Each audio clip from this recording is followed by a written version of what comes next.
Alright. I didn't post last week because there's a lot going on. I had promised some people that I'd post a video like last Thursday, but all my days have gotten away from me, and yeah. So, Indy road course was a shit show, and I don't really want to talk about it, to be perfectly honest. Um, these drivers I strongly dislike are now just winning races, and I'm like, I don't really care to talk about it. Um, Reddick won again at Indy. Chase would have had a shot if we didn't get spun by a team effort of Blaney and Byron and everyone driving like idiots into turn one, which I don't understand why that has to be such a fucking narrow corner and everyone has to drive like idiots into that corner. So, and I feel like, yes, there's debate, like, go back to the oval or not. It's like, everyone's saying, go back to the oval. I'm like, but the thing is, with the oval, it didn't really produce that great of racing, in my opinion. Like, there was some, like, good highlight reels of, like, in the past, but stock cars aren't really built for that kind of track. It's a long ass track, flat, and I feel it's more built on IndyCar. Like, it's more suited for IndyCar. So we went from a top two finish, our continuing our streak of a top two finish, to finishing 16th because we got spun out, and clearly Chase was pissed, obviously. So, but that extended our lead in points to about 125 last week over Blaney and Ross Chastain, because Chastain got penalized for using the access road to get advantage because he just didn't attempt to make turn one. So NASCAR penalized him about 30 seconds, and people are bitching and moaning about that.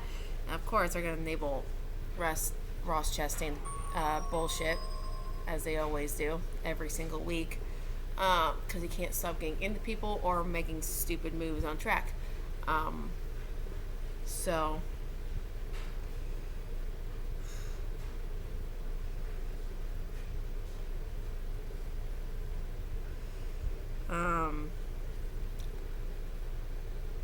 what was I saying? And Blaney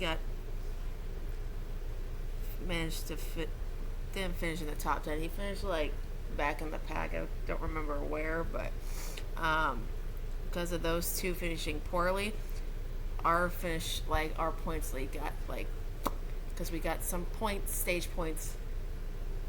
Hello, got hair in my mouth. That week.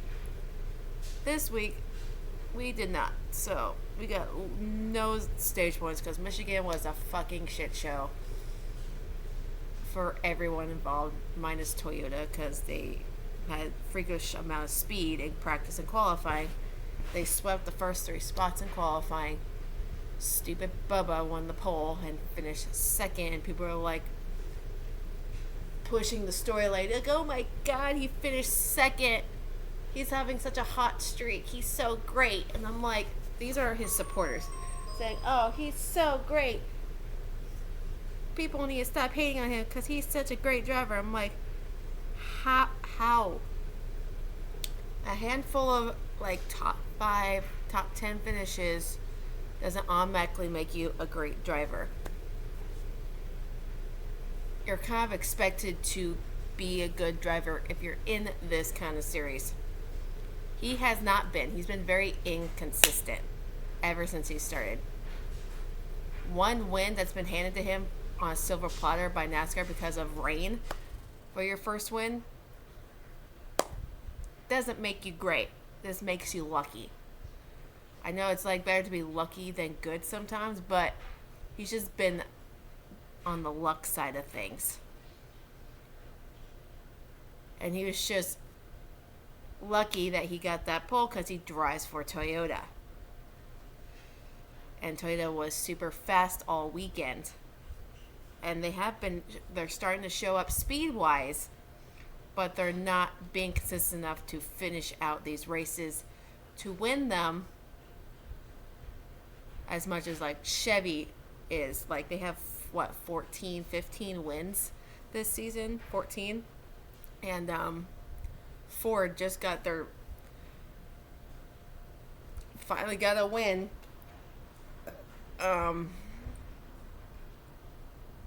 Since when? I can't remember. When was the last time a Ford won oh my god, stop. Ew. Anyway,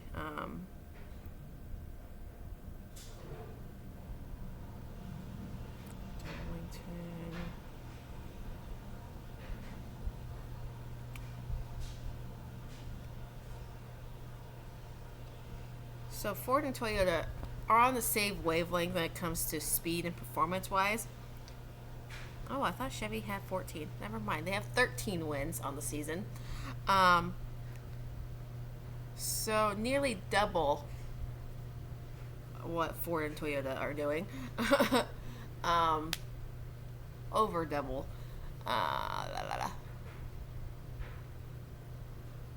So Chevy has shown speed consistently throughout the year.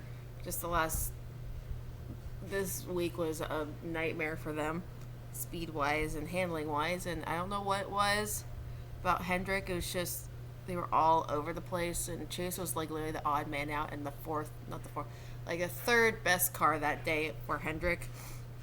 Or no, it was worse than that. He could barely get out of the top 20, let alone stay in the top 20. It's like, it was because of pit strategy, but it was like when they did pit, that stupid caution came out, which was very unnecessary, which led us to a lap down. There'd be the wave around, and we started back in the pack again. It just kept, every time we felt like we were never moving forward throughout the entire race, so we never got any stage points because we either finished 15th or 16th in both stages. And like, handling wise, he was very tight. He just couldn't drive off. He was just, you can't pass this fucking track. Only could pass if you were a Toyota or a Ford, for that matter. Chevy struggled to pass, and if they could pass, it was from someone other getting loose or whatever. That was literally the only way you could pass, because if you tried to pass, you'd always have to be back up, and like, it would take like 30 laps to fucking pass somebody. It was driving me absolutely insane. So we had a struggle bus yesterday. We only lost from that race. Only lost like 6 points to Blaney on, like, finish wise, because Blaney only got like a handful of stage points, but not a lot.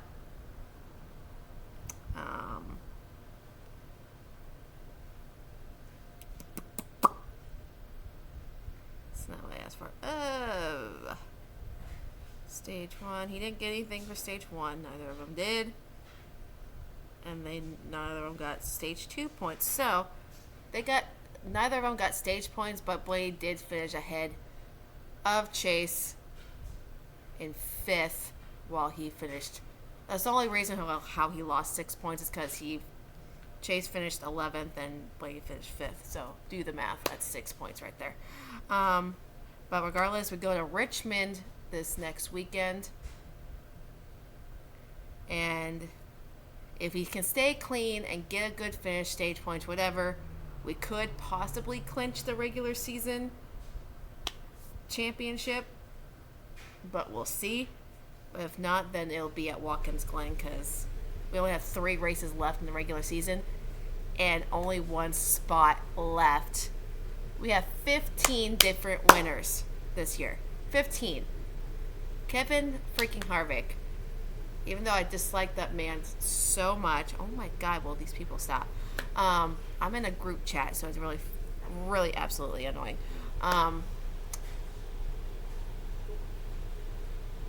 as much as I despise that guy more than life itself because of past history with my driver and how obnoxious he can be, ego wise, he's been in a 2-year drought, winless drought. Last win he had was Bristol of 2020.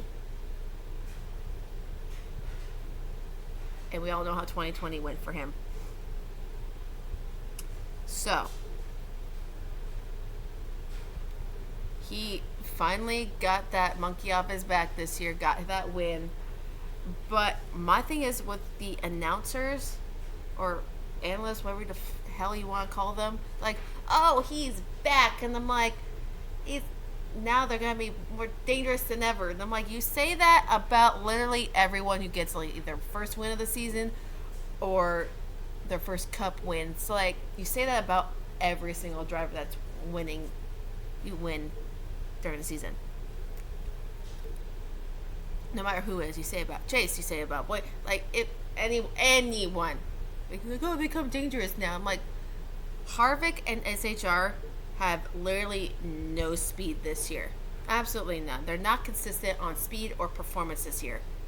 The only other win this year was at Phoenix with Briscoe. Only because Chase spun out late in the race and finished 11th, which I don't understand what it is with the Universe scheme this year. Both these races he's running finished 11th. So I don't understand. But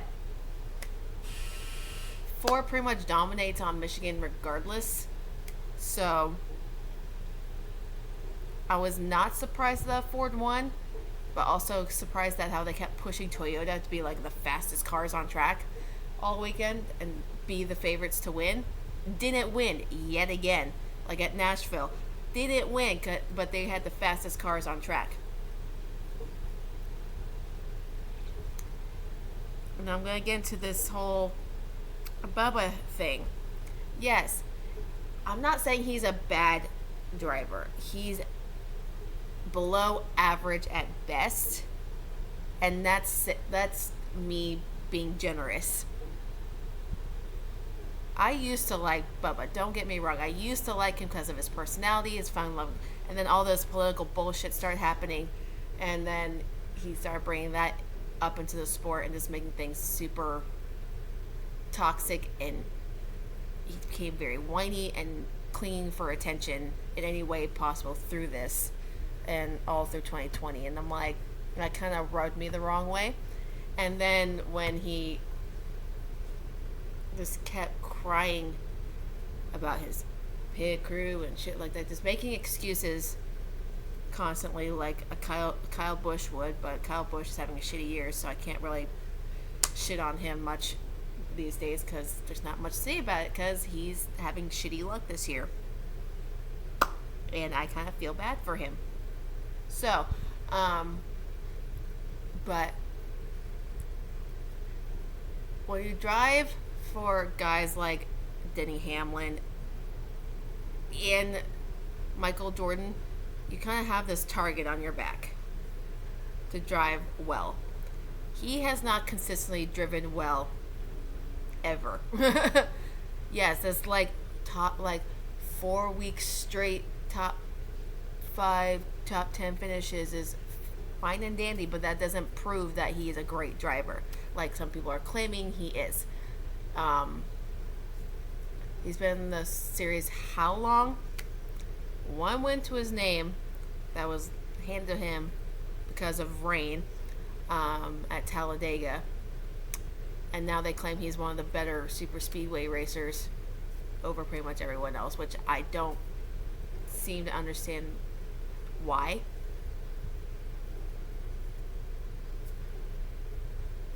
It's like calling AJ Allmendinger the best road course racer in NASCAR when he's not. When he only has 2 cup wins to his name that both came on road courses. Yeah, that's all fine. He has a specialty for road courses, but doesn't mean he's the best at them in the sport. Like active series wise, like within the entire NASCAR series.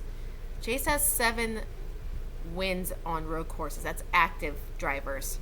Has the most active road course wins throughout the entire Cup series.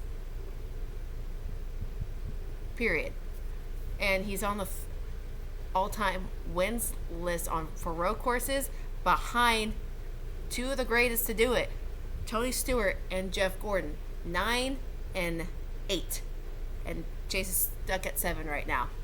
He will get to 9 eventually. It's just going to take some time because we've had shitty luck on road courses lately. But my point is, now they're pushing this narrative with Bubba, like these stories about like him crying about finishing second and how he's such a failure and blah blah blah. He had the car to win. Like if you had the car to win, you would have won. Just flat say that you're just the first loser. Is that what they say these days? Second is the first loser. You could have the best car all day, but you don't always win it with the best car. It was like Chase at Road America had the best car and still didn't win because he made a mistake and he owned up to it. Bubba is just, he cries about it and then it gets media attention because he's like, oh, I finished second. Wham, wham. He cries about it. And I also want to get into something else in a minute, but it's like they're pushing this narrative with Bubba because they are pushing so hard for him to be the face of the sport for whatever reason it may be, and people assuming that I'm racist because I don't like Bubba. It's like, no, I don't like Bubba for personality reasons, not based on what anyone looks like. I cannot stand him. I used to love Bubba. Now he drives me fucking insane every time they push a narrative down our throat with him. And it's just, it irritates me. It just irritates me. I could like him if they didn't push him so damn hard down our throats just to force us to like him and be the face of the sport. You can't really be the face of the sport if you're not winning races and you're being consistent with your finishes and running well and whatever. And the fact like they're calling Chase the golden boy when he's not even being pushed at all. Because when they talk about Chase, they talk about naturally because, one, he's a proven Cup champion. 17 wins now. Most of them coming on ovals, which people bitched and moaned that he couldn't win on ovals, but most of his wins now have come on ovals. And 7 of them came on road courses. He's most popular driver. He's just out there performing well every single week. So it's like more times than not. And that's why he gets talked about and people act like he's the golden child of the sport when they talk about him during the weeks that he's actually performing well and thing is, when you're part of a team like Hendrick, you're going to be talked about if you're performing well, especially with like JGR or SHR when they're at the top of their game. So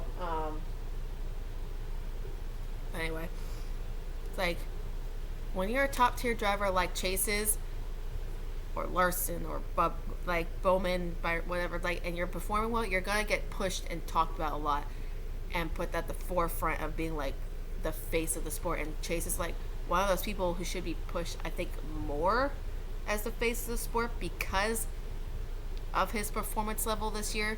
And he's having he's a dominant year for his career at least. And he has potential to go and win maybe 1 or 2 more races before the end of the season. And has possibly a good shot to make it to the Final Four if we stay consistent enough. And I want to talk about the playoff picture too in a minute. But the reason why Bubba should not be pushed as a face of the sport because he's not consistent enough. He doesn't have the wins to back it up. He runs his mouth like he has the means to back it up on track when he really doesn't. If something doesn't go his way, he cries about it. Like if he doesn't win a race that he's supposed to win, deservingly needed to win, he cries about it. He's just turning into a younger version of Kyle Busch. And it's very sad. I wanted to like him, but his attitude and personality is what drove me away from him and the sport pushing him so far down our throats to annoyance to force some kind of story or whatever is very, very obnoxious. And I guarantee you, like, for the rest of the week, we're going to hear something every day about the 23 car finishing second and doing this woe is me bullshit. But moving on to another young driver, the youngest in the field yesterday was Ty Gibbs, who is filling in currently for Kurt Busch, who has missed the third straight week from concussion protocol, injury, whatever, after his big wreck at qualifying wreck at Pocono. So we'll see this week if he's going to be cleared or not. We'll see. But I just don't want him to think he needs to be rushed for recovery, because concussions are serious and can be damaging in the long run if you don't take care of them properly. So I hope he comes back by Richmond, but if he doesn't, I feel like I think it'd be best if he didn't, if he's not cleared. So as we just want him to be better, 100%. And right now, his car is in good hands. Ty Gibbs is one hell of a driver. Like him or not, and the people shitting on him just because of his name and whatever, and the same people bitching and moaning about Austin Dillon, Ty Dillon, Chase, whatever, are being proven wrong after yesterday. And like his weekly performances have gotten progressively better. Third race in a cup car, like 2 full weekends in a cup car, and you can see the progression already. 2 races, like full races in, and he's like weekends in, I should say, like practice and qualifying wise, he's doing extremely well. Michigan, he won Michigan in the Xfinity Series, so I was like, hell yeah, 5 wins on the season, and then goes in the next day for Cup, consistently running super well.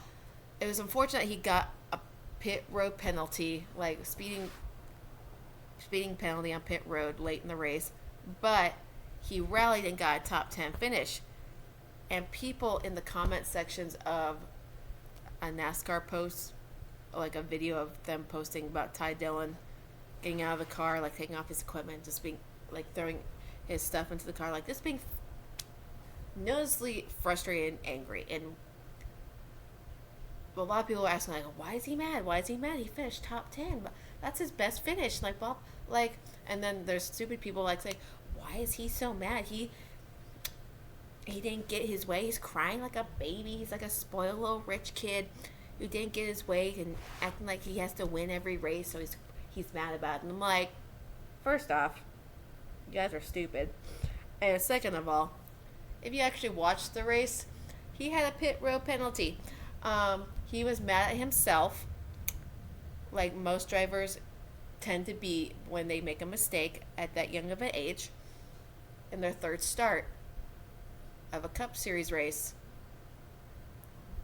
that they're filling in for a Cup champion, former Cup champion. He's 19, so give him a break.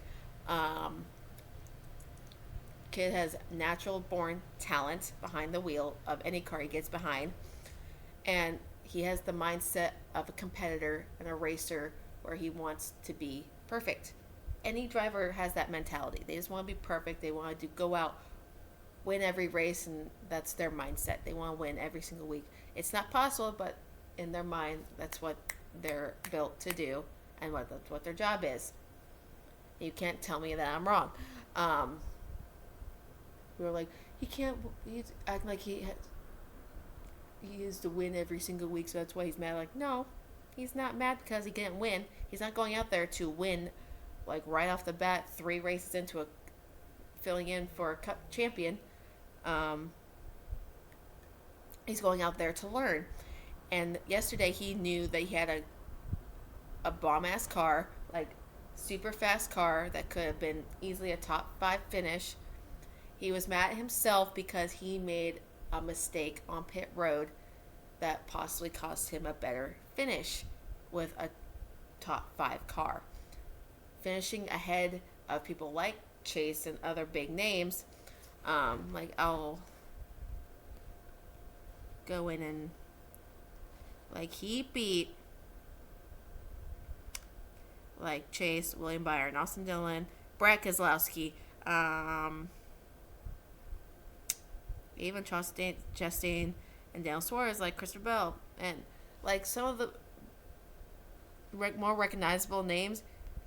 And he's in the top 10 with the names of Kevin Harvick, Denny Hamlin, Logano, Blaney, Truex, like all these really super good drivers, and he beat out the guys like a Cup champion of Chase Elliott and Brad Keselowski.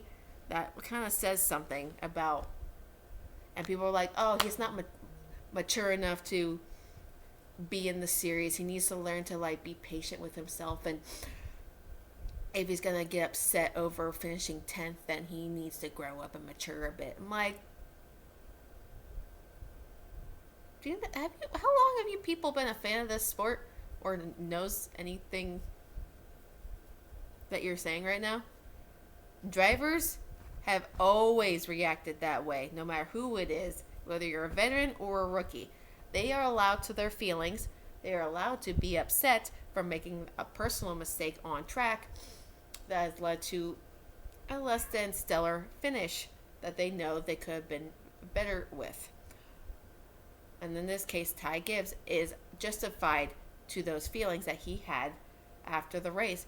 He was allowed to be upset and be mad that he got only a 10th place finish. And people are being super rude to a kid. He's still a kid. He's learning. He's maturing as he goes along. He's learning this stuff on his own. But at his caliber, he expects to go out and perform well every single week. And when he doesn't, drivers are allowed to get mad at themselves, whether it's their fault or not. Even veterans do the same thing. They get mad at themselves, knowing that they made a mistake on track or whatever the reason may be, and they're all justified to their feelings. He's not a crybaby because he's mad. He's human, and he's allowed to have emotions towards finishing 10th. And people are like, he's like a crybaby because of like finishing 10th. Like, no, I didn't see any crying involved.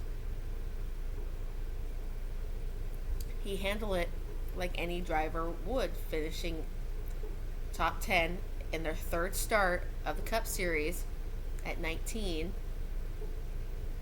and having all these eyeballs on you, expecting you to go out and do great things, and which he is. He's doing a hell of a job right now between Xfinity and handling Cup Series until Kurt comes back.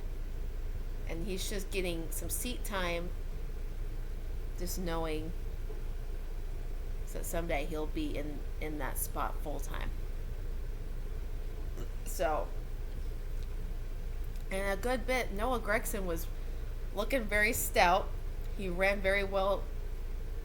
Top 5 yesterday. He finished top 5 in the Xfinity race Saturday. Yeah, he finished 3rd behind his teammate Justin Allgaier. who I thought for a life was going to win that race, but his pit crew screwed up yet again. But Noah has some starts in the 16 car for Kaulig Racing in the Cup Series, and yesterday was one of his better showings, just because his result doesn't show it, because he got into an incident on track and wrecked the car. I don't know like exactly how it like led up to it, but he was running top 5, top 10 for a good majority of the race up until that incident. And these young kids are like showing up, showing out, improving themselves. Like if I was Kyle Busch, I'd be a little bit worried about your seat with Joe Gibbs, but you don't know what's going to happen. So a lot of racing left this season, so we'll see how it goes. And poor Kyle Busch just can't seem to find the luck. But he's still top 10 in points. Like he's 8th in points right now for the regular season, but 10th over in the playoff standings. So he should feel a little bit right now, because he has the worst luck possible when it comes to any driver in the series right now. Like, you got DQ at Pocono, and what was last week? He got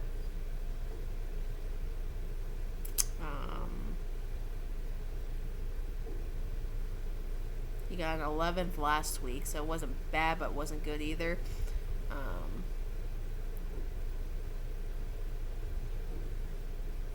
He got good stage points last week. That's probably why he's still top 10 in points. It's because of stage points and whatever. But he did. It was just a huge wreck that was caused by a back marker. Unnecessarily, I may add, and a lot of heavy hitters got pulled out of that one. Kyle Busch, Austin Cindric, his car was destroyed. I don't know what happened to Reagan Stenhouse, because he was out of the race too, and several others. I can't.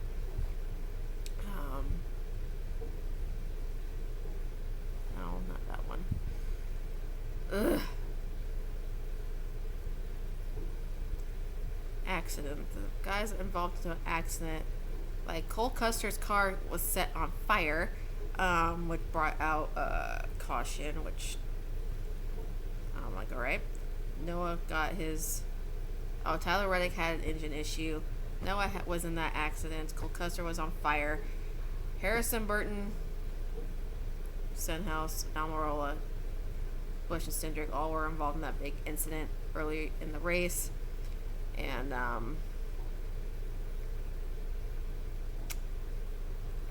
it is what it is, but it has not been an ideal season for Busch.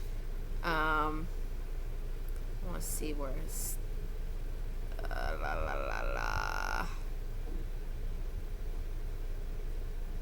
where he's at. He has only six top 5s and 1 win this season. And let's see, that's 1, 2, 3, 4, 5, 6, 7, 8, 9. Hold on. Let's see, his last handful of races. Let's see, 1, 2, 3, 4, 5, 6, 7, 8 straight races outside the top 10. 8 straight. His worst finish, he has 2 36th place finishes in the last 3 races. Finished 11th at the Brickyard, 12th at New Hampshire,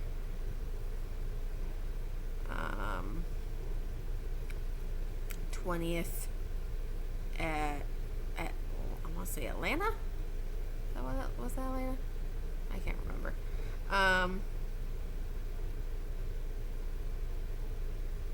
And then Road America.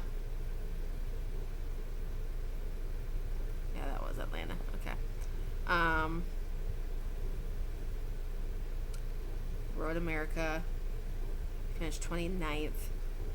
Nashville, he finished 21st. And then Sonoma finished 30th. So, he hasn't had the best luck this season. So, I kind of feel bad for Busch, just with everything going on. But Toyotas are finding speed. They have the speed. They're just not executing well, or just don't have the luck. Chevys are still showing out, but I want to get into playoff picture. So there's 15 different winners with 3 races to go.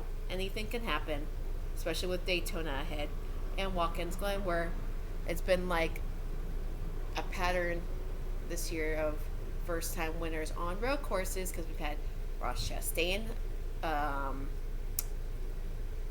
Suarez, and now Reddick. So who's going to be the top dog at Watkins Glen? Chase is automatically the easy favorite for that weekend, because he's won there twice, back to back, 2018 and 19. Came up short last year. I think he finished second last year, to a stupid teammate. But we can rebound. We're good at that track. But Richmond has always been an iffy place for us, performance-wise. It's like either you perform well or you don't. I guess stats aren't bad. There's just a light switch. Like either he performs well or he doesn't. It's just, I don't know. But overall, Michigan was a shit show. And yeah, congrats to Harvick. He kind of needed that little kick in the butt, a little boost and pep in the step. It's been 65 races since he won a race, so he deserved it. Much as I dislike him, there was better points wise for us to have him win over other people that I didn't want to win. Oh my god, this fucking chain of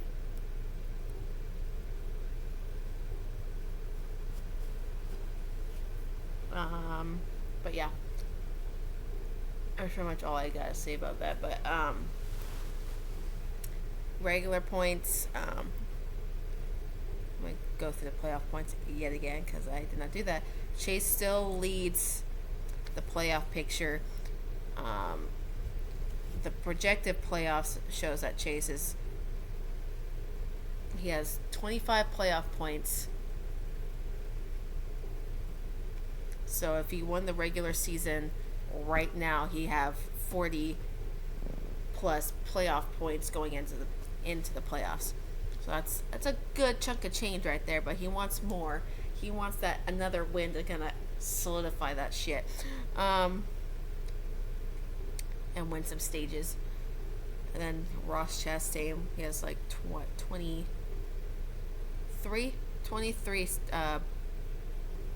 not 23, shit, can't remember now.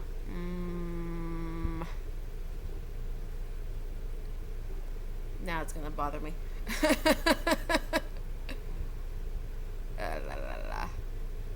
It is going to bother me. Oh my god, everyone needs to shut up in this group chat.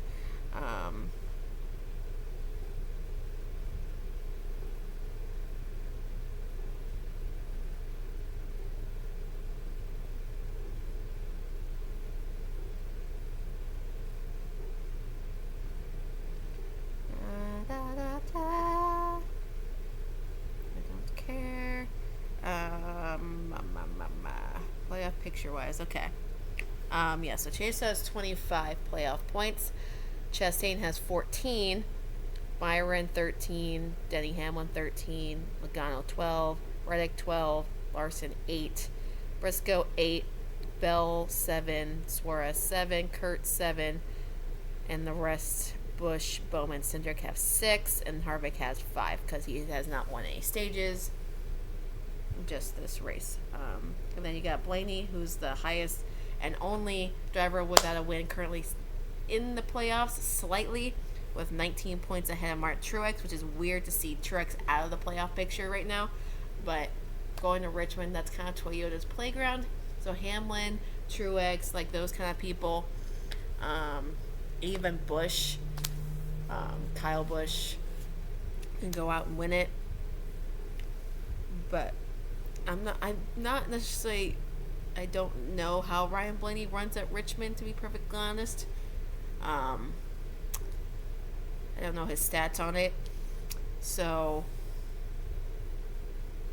either way, Blaney's gonna have to win to get in. And people are like, I don't like the system of the win and get in. I'm like, I'm sorry, but do you see like anyone in like the NFL like going to the playoffs and not having any wins and expect to get there on points? It doesn't work that way. In NASCAR, win and you can get into the playoffs. That's just how it goes. If you can't win, you don't deserve to be in the playoffs. Plain and simple. That's just how my mind goes. If he makes it on points, great. Good for him. But I feel like drivers need to be able to win to be in these playoffs. Just saying. But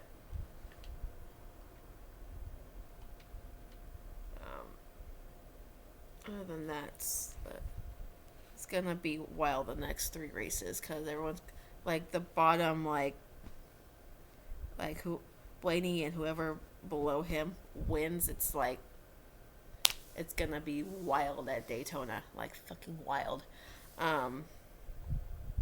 Like if no new driver wins the next 2 races and we come down to Daytona and someone new wins, Blaney could be out. Like, that blows my mind. But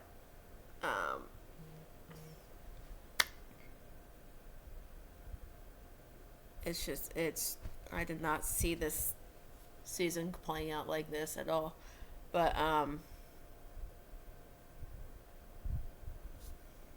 and they have a poll like, which driver will make the NASCAR playoffs? Blaney, Truex, or neither? I'm gonna say, I don't know. That's hard because Martin Truex can go out and win next week. Blaney has not had Penske as a whole has not really had the race winning speed as of late. Yes, Logano has won 2 races this year. Darlington I don't count because he's a asshat for what he did to Byron. But then he won a Gateway. But Blaney, like, the speed is there, just not the race winning. You can't finish it out. So I'm going to say Blaney misses the playoffs narrowly, but I don't know. Just something catastrophic has to happen to Truex if next week if Blaney really wants to make these playoffs, or he's going to have to battle fucking hard the next handful of weeks to get in. Because those who have one win right now are lucky that there hasn't been several new winners recently. So it was only been like Reddick and Bell on the season, I should say. But I don't know. I don't know how this is going to play out. We got Richmond, Glen, and Daytona. All pretty much wild cards right there. Because anything can happen at Richmond, anything can happen at the Glen, and certainly, definitely, anything can happen at Daytona. So, expect a wild shit show to happen.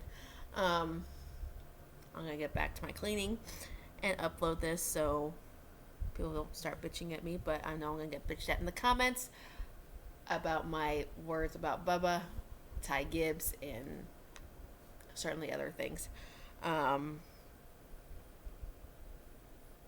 But we'll see how it goes. And I just want to bring something up about fall. I know it's not the fall. It is August. When I think August, I think fall. For whatever reason. But from a girl who was born in October and her birthday is a week and a half before Halloween, my soul is driven towards Halloween 24/7.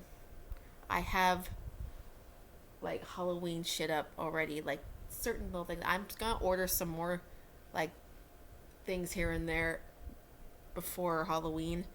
Um, Not go crazy, but I'm gonna get like the tall, skinny, like trees that has like purple lights on it, and make it like a little bit more spooky and keep it up all year round because that's how I am.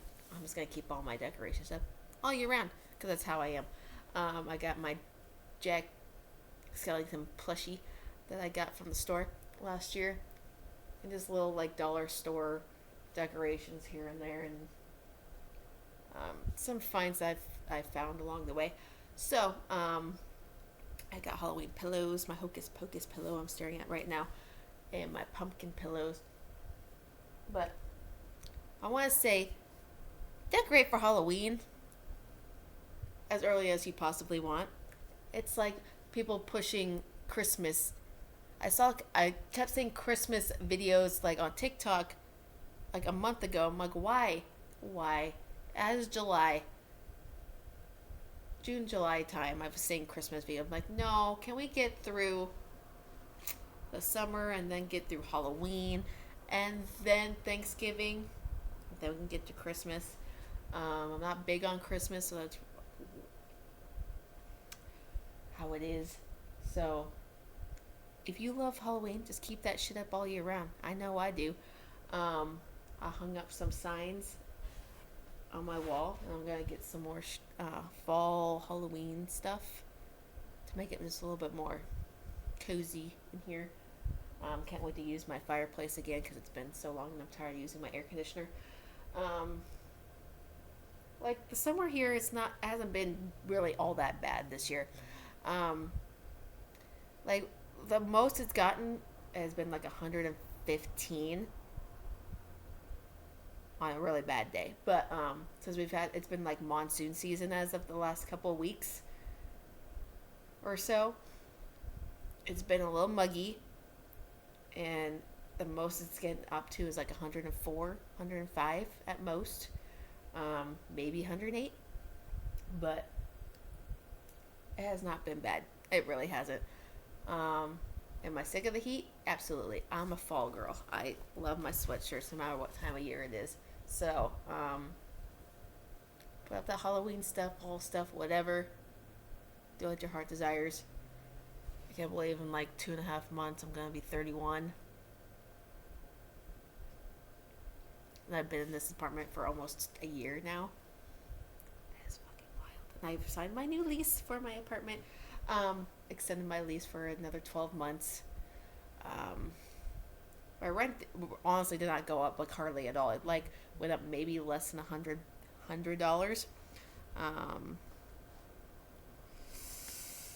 If I do the math correctly. Oops.